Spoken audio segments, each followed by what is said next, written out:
What is going on, guys? Verkdevoten here, and we are back with another video. I have no idea how long this is going to be.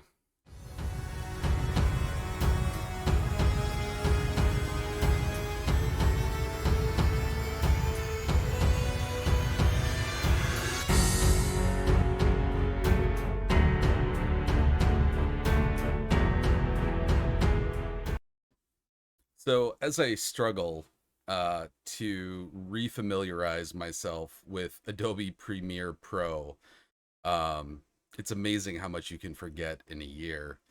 I'm going to go ahead and continue making these kind of short on the spot videos before I start getting into some more edited and specifically scripted videos. But today I wanted to talk about something very specific. And I mentioned this morning in a post that was kind of off the top of my head. And I was thinking about this, like, what am I really looking to focus on? And I think that the psychological elements of what you would call, like, I guess we refer to as culture wars, but really it's all about creating a narrative and repeating that narrative over and over and over again, even if all evidence points to the contrary, because this is what we're seeing with a lot of people. And I'll give you a very brief example that the whole soft on crime, um, out of control spending, what else? High taxes and something for, like, I don't know. I guess we're into the whole like borders thing now. I guess that's been around for quite some time. But basically, what I realized is that the GOP mantra that it constantly spouts daily, and especially around elections, has literally been the same talking points I've heard my entire life. And it doesn't matter what facts or data or whatever, it's just the same things, because if you keep repeating the same things, and even if evidence, to the contrary comes up, and you're just like, I don't care, this is, and you just keep repeating it over and over and over again, people will believe you. A mantra will outlast generations of knowledge. A constant social media feed that, through specific algorithms to keep you on that platform, to feed you that sort of confirmation bias and tribalism, will get you to quite literally believe anything. And what I'd like to do is kind of break the narrative. And I kind of did that with that. I tried to do that without laughing too much in that last video, but I feel like I could do a much better job of it, even though I understand from a psychological point, it's not really going to change a lot of people's minds. But again, it's one of those things where just because you don't think you can do a lot doesn't mean you shouldn't do what you can. So that's what I'm going to do. So the first thing I'm going to talk about today is the burden of proof. Now, I've talked about this before, and this is both in philosophy and in legal terms, and even in legal terms today, where basically a lot of people don't understand what the burden of proof is. And what that is that if you declare that something is true and it is factual, it is on the accuser or the person making the statement, the plaintiff, whatever terminology you want to use. If I say Trump planned an insurrection, right? And that insurrection was on January 6th. If I say that, it is on me to provide evidence that that is true. Now, I didn't say that initially after January 6th because, like most Americans, I didn't think January 6th was that big of a deal until the evidence started coming out, right? Until the investigation started, and you're like, holy shit, this was planned, right? So it's one of those things where, like, when you have evidence, ideally the evidence should change your mind. Now, I'm in a better position to do this because obviously my career up till now has been in the realm of science, specifically physiology. And you can't, I gotta be careful when I say this.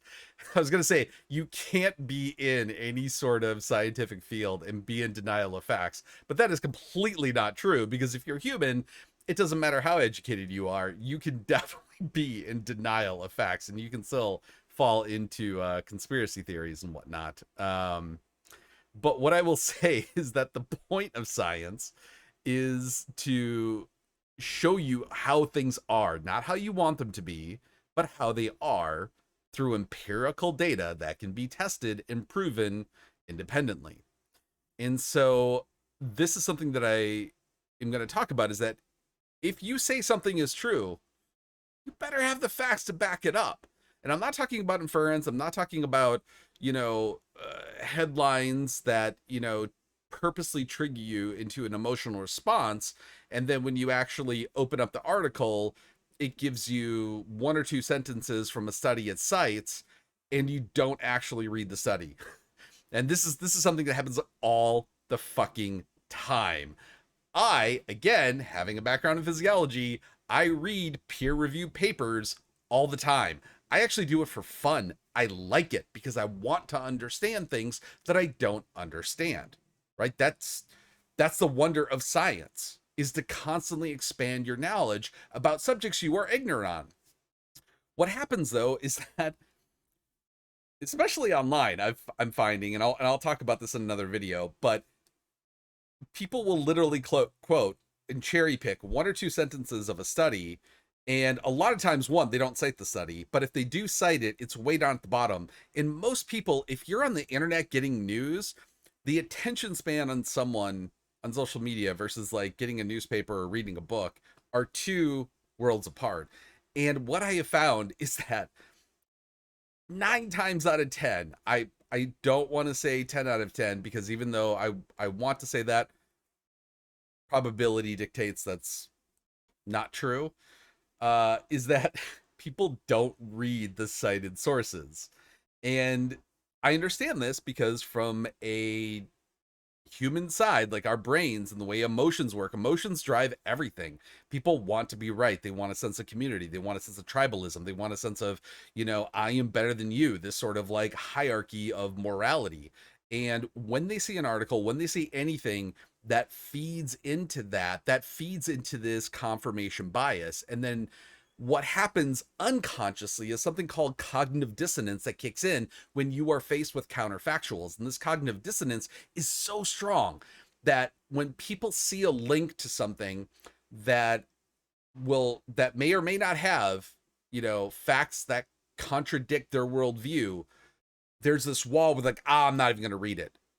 That's from a biased site. That's from a biased source. That's from, fucking George Soros or something, funded this scientific organization around the world and had, 150 different scientists all come together and say the same thing because of money. It's this sort of like, and people like, it's not something you recognize, right? If you don't know what cognitive dissonance is, you're not going to recognize it. If you don't recognize and are mindful of the own emotions that you are having, this isn't something that you're going to be able to do on your own, right? This is why psychiatrists and psychologists and therapists exist, quite literally. So when going into something, I'm going to do my due diligence. Now, in most of my community posts, if I say anything, I will cite my sources, and I'll typically cite more than one, because if you cite just one source and it's like, it happens to be a CNN article, someone's gonna be like, oh, it's CNN, that's fake news. Even though they have like something like a 98% track record, right? And so just put that into context. Like if you had cancer and you had a source that was 98% successful, would you not take it? Would you not even consider it? No, of course not. But when it comes to like media, because of this like very one-sided party where the GOP and Trump and like these extremists are saying, oh, it's fake news. Anything, and this is where like the cult aspect comes in, anything that is against anything Trump or the GOP says is automatically fake news, automatically discounted. And this is where I intend to focus the most, is breaking that narrative. Now, I'm sure there'll probably be times, because there are people on the left that, have these fucked up ideas about how things should be. And I can absolutely do that, but they're a lot easier to sway with arguments typically because of evidence. Um, but we'll have to wade in those waters. But anyway, that's what I wanted to get to is burden of proof. If you have something that you declare as fact or truth, you should have evidence, and not just one source, but multiple sources. And I'm not talking about, even CNN or Breitbart or whatever. Like, if you say that something is scientifically true, you better have peer-reviewed white papers showing that.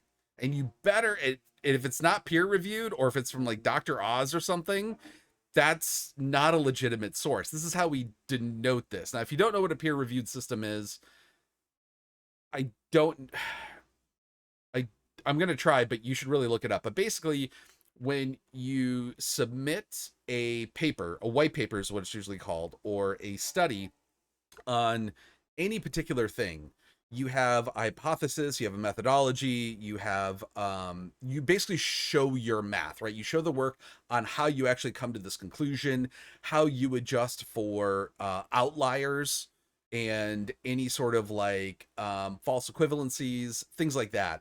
And then what you do is you not only present it to the peers within your field, you present it to peers that orbit that field that may not be experts, that will try and poke holes. This is like basically like when you try to defend a doctoral thesis. This is basically the same kind of idea, is that other people will try to look at it. They may agree with you. They may agree with the end result, the conclusions that you have, but they're going to poke holes as much as possible to make sure that what you did was legitimate and decisive and non-biased. Like, if you think Democrats are critical of Democrats, which they are, which is one of the, like, infighting is one of the biggest problems of the Democratic Party, you have seen nothing when it comes to scientific papers.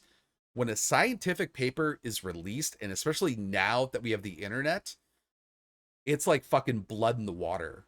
Scientists are some of the most brutal fucking nitpickers you will ever talk to or meet. And the really fucked up thing about that is that when you get the people who are the creme de la creme, like they are the specialists in their field, they know quite literally more than 99% of the rest of the human population about that one subject. Because they're so knowledgeable, they are so reserved on saying that they know for sure, because science is always enhanced upon or disproven by better science. And that hesitation to sit there and say, I am an expert, listen to what I'm fucking saying, is what is to the detriment of not only science, but anyone on the intellectual left side, because then you get the anti-intellectuals on the right who are against higher education, who are against public schools, who are against science in general and want, like, biblical teachings and a theocracy, that say, no, this is the way to do it. I'm telling you, this is the word of God. This is how to do it. And they end up winning because that comes from an emotional side, right? It's not coming from this overthinking sort of like, well, let's look at audio, let's look at the data, let's look at the science. No, people don't want knowledge, they want certainty. And this is a huge fucking problem in American society, because it is creating, those are the roots, right, for fascist movements. And it doesn't matter. I'm not even just talking about like, current Nazism. Like, look at any fascist movement. It comes from those sorts of things. And so when talking about breaking the narrative of this, again, I know these videos aren't going to really speak to anyone on that side, but here's the hoping, is to basically teach people how to think more critically about what they believe is fact and how they go about looking at evidence. And if that evidence changes, it's okay to change your view based on the facts. I've done it, right? I didn't know what gender identity was, fucking even 5 or 6, well, no, I kind of knew that because I have a couple friends that are trans. Well, no, but I didn't even know what it was then. I just accepted them because they're my friends. Like, I don't care if they're trans. I don't care if they're gay. I don't care if they're whatever, non-binary. It doesn't matter to me, right? They're still a person. Like, if they want me, to call them, I don't know, Paulina instead of Paul, that's what I'll fucking do, right? It's just general respect. But the science is there to help me understand why they feel the way they do, why they see the world the way they do, why their brains work the way they do, right? It's no different than anything else. So anyway, burden of proof. Now, on top of that, on all of this, if you've gotten this far in the video, congratulations. But I'm a little tardy to the party here on Pillars of Eternity 2 Deadfire. I've had this game in my Steam library for about 2 or 3 years, I think. I got it on Steam sale, what it came out like 2018, I think. And, there was all this great thing on it, but it was like, PC only. I wasn't really into that PC gaming then. It doesn't really translate to controller, which I'm a huge controller fan. But this one actually, once you play around with mouse and keyboard, it does actually play a lot better. Um, it it is fucking amazing. I've never really been a fan of the Obsidian Fallout game like New Vegas, or even what's that new one that came out that was kind of Fallout like, but it was like Outer Worlds. I was like, it's all right.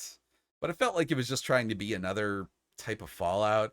And so I think maybe that sort of distaste in my mouth just didn't, I was just like, I don't know. And I tried this once and I was really into like open world games, and this is a little bit more restricted. So I wasn't really feeling it.